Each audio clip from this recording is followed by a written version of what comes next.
Apa dia seorang penyimpan emas yang berilmu akan buat kalau harga emas meningkat naik seperti dalam situasi sekarang ini? Save dulu video saya sebelum dia hilang daripada FYP anda. Yang pertama sekali, dia akan fikir adakah simpanan emas ini ialah untuk jangka masa pendek ataupun jangka masa panjang.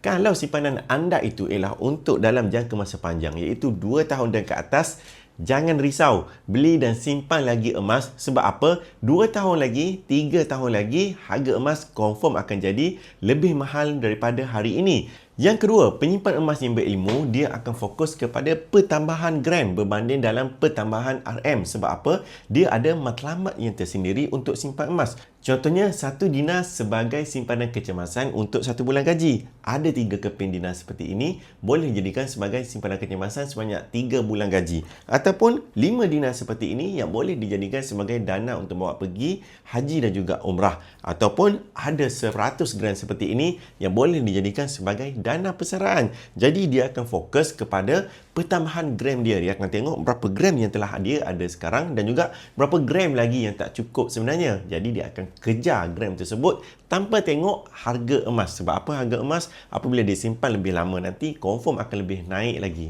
Yang ketiga ialah dia akan anggap walaupun harga emas itu menjadi lebih mahal, tetapi dia akan rasa untung dan juga dia akan rasa happy. Sebab apa? Dulu aset-aset emas yang dia pernah beli dulu murah, sekarang telah pun menjadi mahal. Jadi ini membuktikan kebenaran kata-kata saya yang saya cakap sebelum ini. Harga emas confirm akan lebih mahal di masa hadapan. Dapat 3 tips ini, tonton video saya dan tekan butang sign up di profil untuk mulakan simpanan emas pada hari ini untuk saya guide cara-cara yang keseterusnya.